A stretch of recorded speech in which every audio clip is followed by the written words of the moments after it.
Dear friends, welcome again to this series of talks on prayer. This is 48th episode. We have learned how will can truly help experiencing deeper level of prayer. This is the third part on the faculty of the will. When we plunge deeper into the dynamic of the faculty of the will, we become alert and vigilant. We become thus passively active in prayer, like a patient passively responding to the painful operation done on him or her by the doctor. It is not we who begin the life of prayer. It is God who begins to pray in us. If prayer is understood as loving, then we must understand that God prayed when creating us out of love and prayed while redeeming us purely through love. For those who are led by the Spirit of God are children of God, says St. Paul, for you did not receive a spirit of slavery to fall back into fear, but you received a spirit of adoption through which we cry, Abba, Father. Letter to Romans chapter 8 verses 14 to 15. God begins moving our souls right at the depth of our heart before we actually become conscious of this movement of love. Since God is the center of our being, every spiritual movement begins and has its source and end in God. What we need is to become aware and cooperate with this sanctifying work. God who has created us looks for our friendship, and we need to look for His presence and love. Prayer is nothing but growing in love and friendship with God who is ever present in us. It is getting closer to the one within us and not going in search of Him outside of ourselves.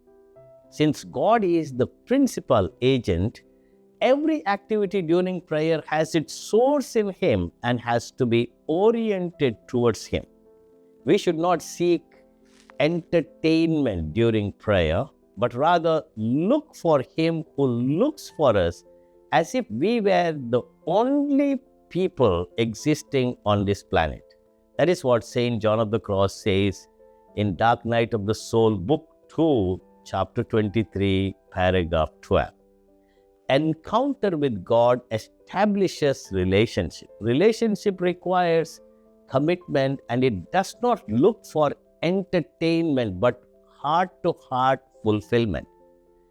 God is the source of fulfillment, and prayer is the only way to it. Seeking entertainment and sentimental satisfaction in prayer is self-seeking, hence does not contribute to growth in relationship with God.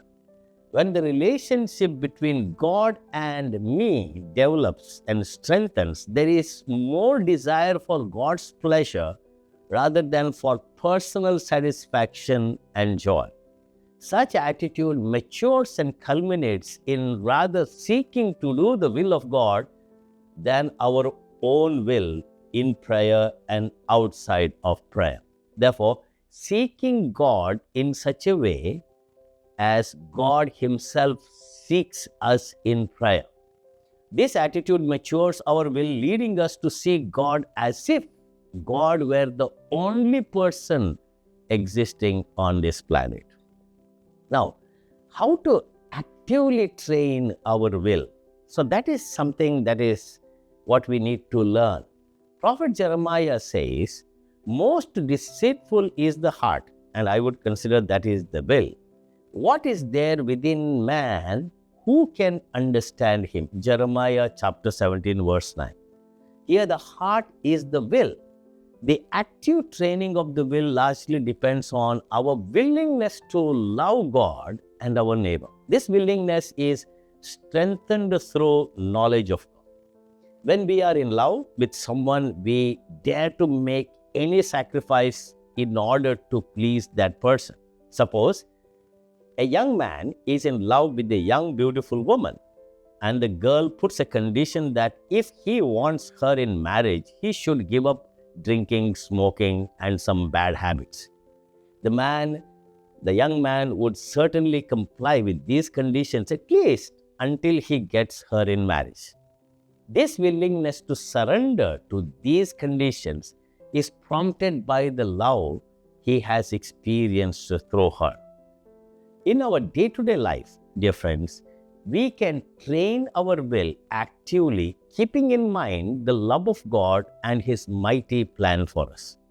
When God becomes our priority in life, everything can work towards that priority. If there is a difficult circumstance, for example, a particular hard task that is entrusted with us, we can do it provided we keep the love of God at the center of our heart.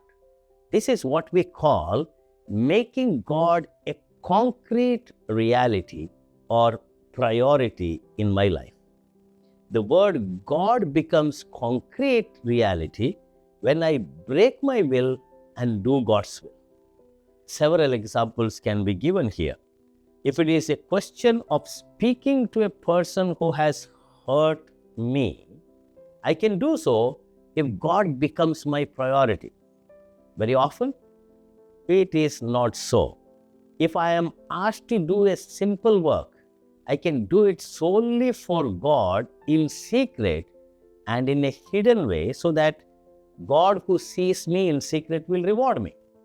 When I do it only for God and God alone, actively my will is strengthened and God becomes a very concrete reality to me, and I begin to love Him in that situation. If I do that simple work for any other purpose, I become weak in responding to God, and my will remains as weak as before. Any motive other than God cannot strengthen my will. I can help a person without making it known to others. That is what in Essence, Matthew chapter 6, verse 1 to 4 says. This too will strengthen the will. Concretely, the training of the will can be achieved by being fruitful and faithful in prayer. This faithfulness is reciprocally supported by our faithfulness in our daily work and responsibility. Moreover, our will also can be trained to be fully alive in the present moment, doing one work at a time. You remember, only one thing is needed, what Jesus said to Mary in the house of Martha. Worry kills us, and what do we gain by worrying? When the will is actively trained to be present and fully aware of the present, prayer becomes a desirable activity. We long for solitude and silence, even when we are engaged in our work. Thus, the will is gradually strengthened. The habit of the will acquired in prayer extends from our prayer experience to our whole life, and everything we do or think becomes fruitful and efficacious. Then the whole function of the life of prayer enlightens and strengthens our will. Thus, the will not only knows and pursues the outward written precepts of moral and divine laws, but also lives and loves God's will in concrete reality by perfect and continuous union with His will. The active training of the will for prayer can be also done through programming my life, keeping in mind that everything I do will have a bearing on prayer. The will is also trained preparing for prayer through the practice of the presence of God and willingness to work hard for God. The active training of the will is well explained in the writings of St. John of the Cross. I begin this quotation taken from the Ascent of Mount Carmel, Book 1. Endeavor to be inclined always, not to the easiest, but to the most difficult, not to the most delightful, but to the most distasteful, not to the most gratifying, but to the less pleasant, not to what means rest for you, but to hard work, not to the consoling, but to the unconsoling, not to the most, but to the least, not to the highest and most precious, but to the lowest and most despised, not to wanting something, but to wanting nothing. Do not go about looking for the best of temporal things, but for the worst, and desire to enter for Christ into complete nudity, emptiness, and poverty in everything in the world. Through the love of Christ and this inner attitude, one will find the freedom and power necessary to do the Father's will, whatever it may be. You should embrace these practices earnestly and try to overcome the repugnance of your will towards them. If you sincerely put them into practice with order and discretion, you will discover in them great delight and consolation. End quote. Ascent of Mount Carmel, Book 1, Chapter 13, Paragraph 6 and 7. This active training of the will suggested by St. John of the Cross certainly is a boon to prayer life and our relationship with God. We learn to break our own will in order to let God take possession of us. Truly, prayer is the work of God and we are just instruments in His hands. However, it should be kept in mind that God never overpowers our freedom. The third book of the Ascent of Mount Carmel, from chapters 16 to 45, is a treatise in itself on the training of the will.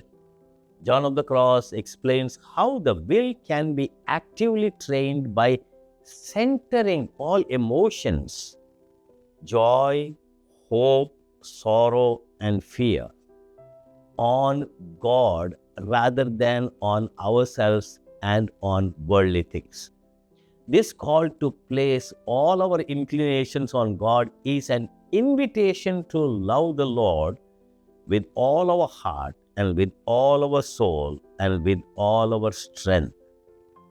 That is Deuteronomy chapter 6, verse 5.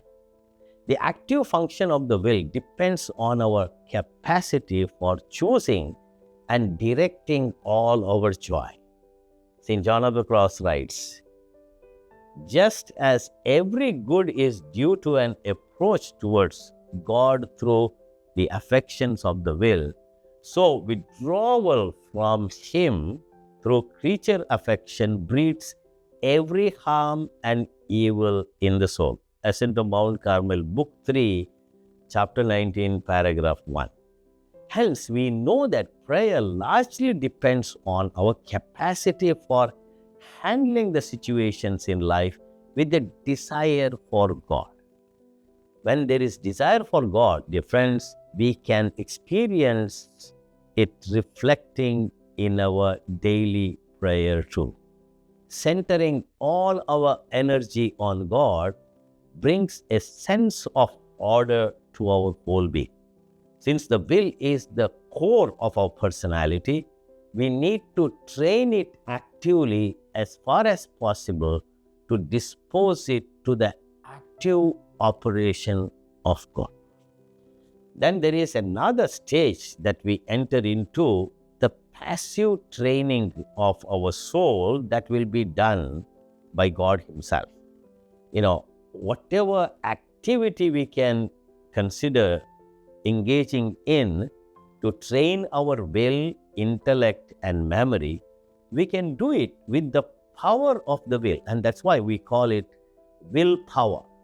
With that willpower, where there is a will, there is a way, goes the saying.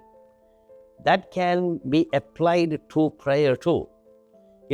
Concretely what it means is consistency in everything that we do.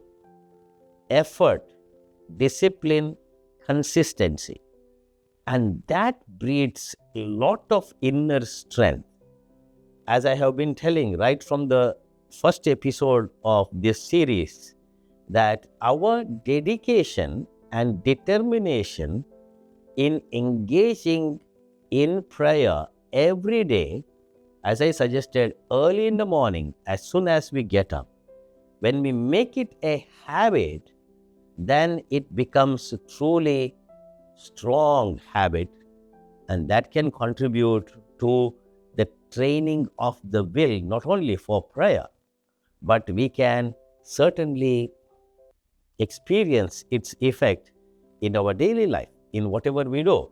For example, if you want to learn your lesson, study, if you want to concentrate and work, dedicate your life to one particular thing that you do, then your whole attention is pooled together, focused on that particular thing to achieve.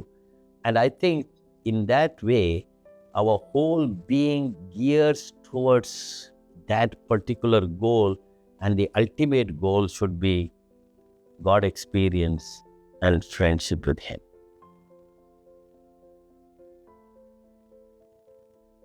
God bless you.